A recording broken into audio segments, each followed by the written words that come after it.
मेष राशिफल 2024 अक्टूबर 2024 का मेष राशिफल। सामान्य यह महीना मेष राशि के जातकों के लिए मिश्रित परिणाम लेकर आने वाला है। इस महीने आपको विशेष रूप से अपने स्वास्थ्य पर ध्यान देने की आवश्यकता पड़ेगी, क्योंकि महीने की शुरुआत से ही आपकी सेहत में गिरावट आ सकती है और अगर आप उस पर ध्यान नहीं देते हैं तो आपको चिकित्सीय देखभाल की आवश्यकता पड़ेगी और अस्पताल भी जाना पड़ सकता है। आर्थिक रूप से बात करें तो आमदनी अच्छी होने के बावजूद भी आपके निरंतर खर्च बने रहेंगे, जो आपको थोड़ी सी पीड़ा दे सकते हैं। इसलिए आपको धन के प्रबंधन पर सही ध्यान देना चाहिए। जहां तक करियर की बात है तो आप अपनी नौकरी में भरपूर मेहनत करेंगे। आपके वरिष्ठ अधिकारी किसी बात पर आपसे बहस कर सकते हैं, लेकिन वह आपके काम की कदर करेंगे और इससे आपको नौकरी में अच्छे परिणाम मिलेंगे। आपको अपने विरोधियों से सतर्क रहना चाहिए।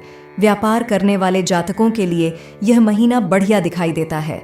आपकी उम्मीदें पूरी होंगी और आप कामयाबी की राह पर आगे बढ़ेंगे और आपका व्यापार उन्नति करेगा। विद्यार्थी वर्ग को कठिन चुनौतियों का सामना करना पड़ेगा और आपकी पलकों पर परीक्षा होगी, लेकिन आपकी मेहनत आपको सफलता दिलाएगी। पारिवारिक जीवन में उतार चढ़ाव के बावजूद खुशी भरे पलों की आमद होगी। प्रेम संबंधों में उतार चढ़ाव रहेगा, लेकिन महीने के उत्तरार्ध में समस्याओं में कमी आएगी। प्रेम विवाह की संभावना बन सकती है। वैवाहिक संबंधों में प्रेम और रोमानियत का योग रहेगा। महीने का पूर्वार्ध अधिक अनुकूल रहेगा। उत्तरार्ध में कुछ समस्याएं खड़ी हो सकती हैं। विदेश यात्रा करना चाहते हैं तो इस महीने आपको सफलता मिल सकती है। मेष राशि का स्वामी मंगल है, जो जीवन में पराक्रम और उत्साह का कारक होता है। मेष राशि के जातक सुंदर, आकर्षक और कलात्मक होते हैं। मेष राशि के लोग स्वतंत्र विचारों वाले होते हैं। सही और गलत को लेकर इनका अपना अलग नजरिया होता है। इनमें गजब की नेतृत्व क्षमता होती है और ये लोग अपना रास्ता खुद बनाने में यकीन रखते हैं। राशि स्वामी मंगल राशि नामाक्षर चूचे, चो, ला, ली, लू, ले, लो, आराध्य। हनुमान जी भाग्यशाली रंग लाल। राशि अनुकूल वार मंगलवार, बृहस्पतिवार, रविवार। यह गणना चंद्र राशि के आधार पर रहेगी। कार्य क्षेत्र करियर के दृष्टिकोण से यह महीना मध्य रूप से फलदायक रहेगा। दशम भाव के स्वामी शनि महाराज एकादश भाव में पूरे महीने वक्री अवस्था में विराजमान रहेंगे, जिससे आपको अपनी नौकरी में बहुत ज्यादा मेहनत करने की आवश्यकता पड़ेगी और आपके ऊपर काम का दबाव भी रहेगा। आपके वरिष्ठ अधिकारी किसी न किसी बात पर आपसे बहस आदि कर सकते हैं, लेकिन वह आपके काम को पसंद करते हैं। यह आपको जाहिर नहीं होने देंगे, इसलिए आप अपने काम को बेहतर से बेहतर करने की कोशिश करते रहें। तीसरे भाव में मंगल महाराज 20 अक्टूबर तक बने रहेंगे, जिससे आप कठिन चुनौतियों को अपनी मेहनत और कार्यकुशलता से आगे बढ़ाने में सफल रहेंगे और आपके सहकर्मियों और विरोधियों को धूल चटाने में कामयाब रहेंगे। 20 अक्टूबर से मंगल कर्क राशि में आकर आपके दशम और एकादश भाव पर दृष्टि डालेंगे, जिससे आप अपने काम में और अधिक मजबूती दिखा पाएंगे। छठे भाव के स्वामी बुध महाराज महीने की शुरुआत में सूर्य और केतु के साथ छठे भाव में विराजमान रहेंगे और उन पर मंगल और बृहस्पति की दृष्टि होगी।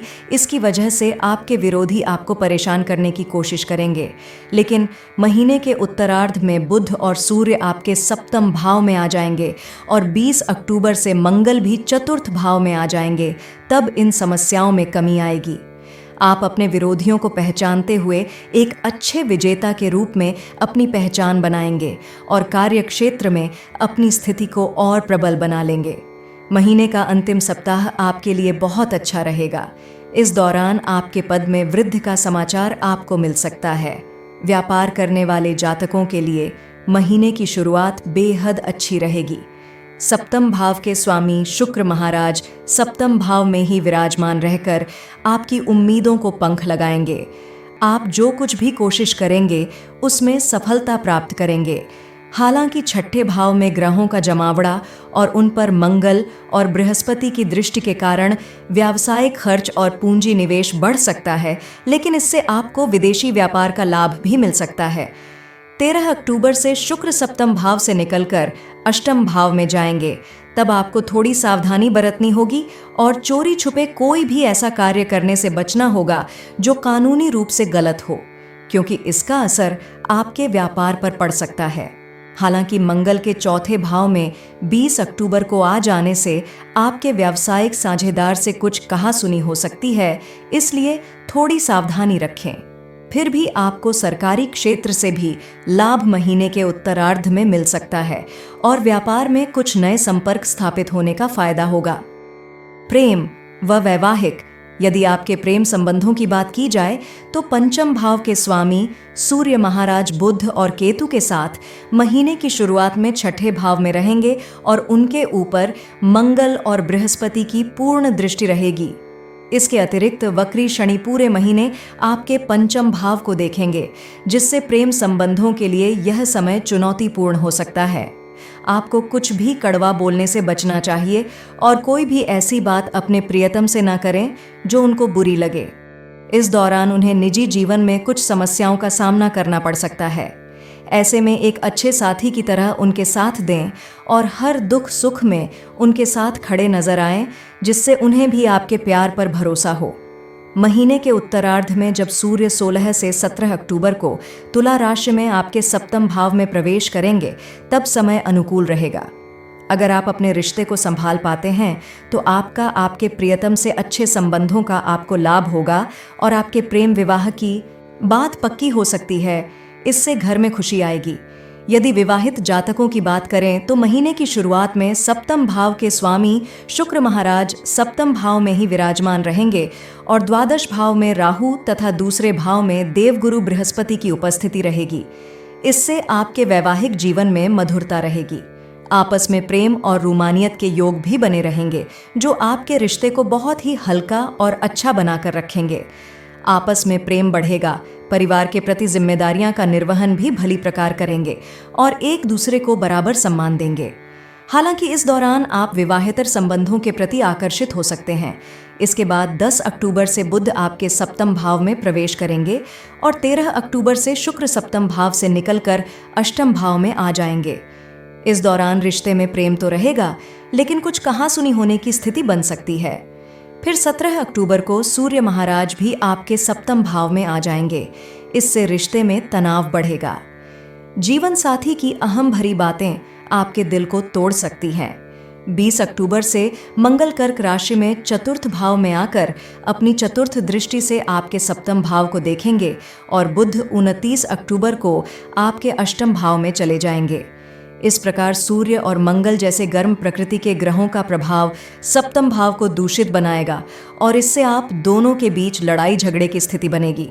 दूसरी तरफ देवगुरु बृहस्पति 9 अक्टूबर से वक्री अवस्था में आ जाएंगे, तो वह आपके रिश्ते की रक्षा करेंगे, लेकिन आपको फिर भी सावधानी बरतनी चाहिए और कोई भी बड़ा निर्णय लेने से बचना चाहिए। इसी से आप अपने रिश्ते में परिपक्वता बना पाएंगे। आर्थिक, यदि आपकी आर्थिक स्थिति को देखा जाए तो यह महीना आपके लिए उतार चढ़ाव से भरा रहने वाला है।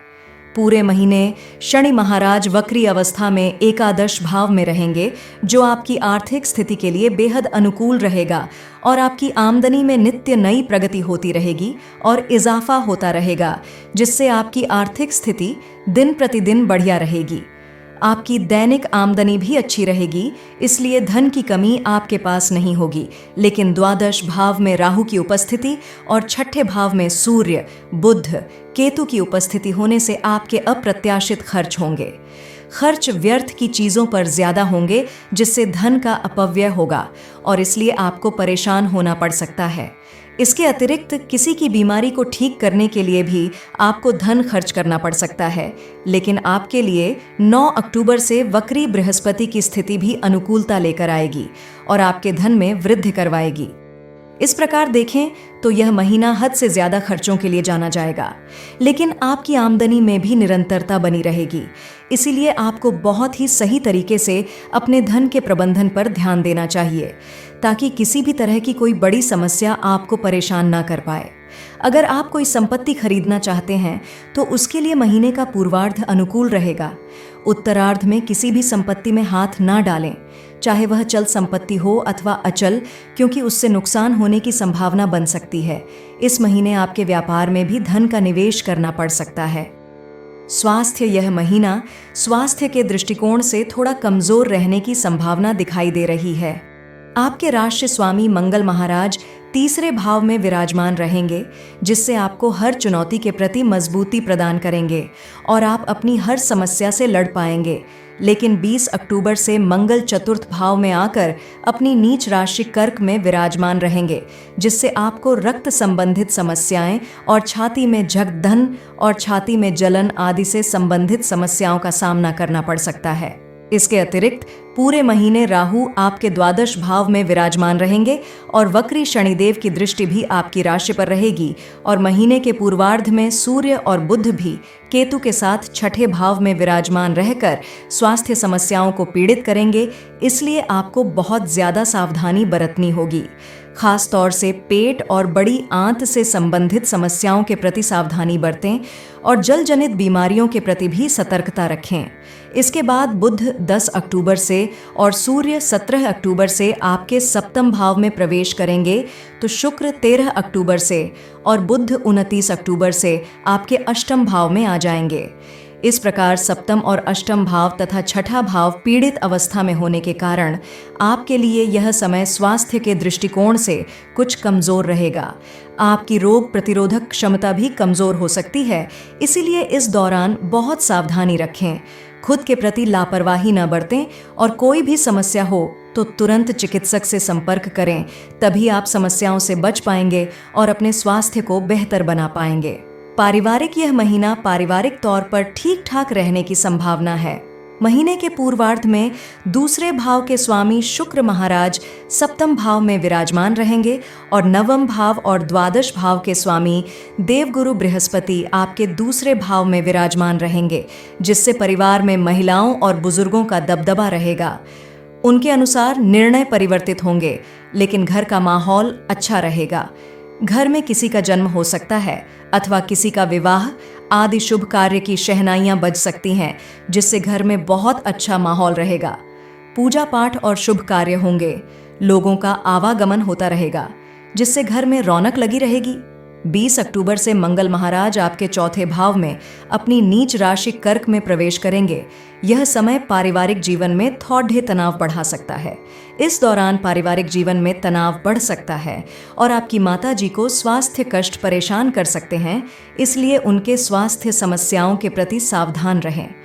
किसी भी विवाद को ज्यादा बढ़ने से रोकें, क्योंकि वह बड़ा रूप लेकर परिवार की शांति को भंग कर सकता है। दूसरे भाव के स्वामी शुक्र महाराज 13 तारीख से आपके अष्टम भाव में प्रवेश करेंगे।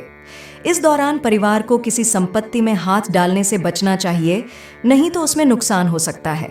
ससुराल के लोगों से आपके परिवार के लोगों का तालमेल बैठेगा और आपस में प्रेम बढ़ेगा।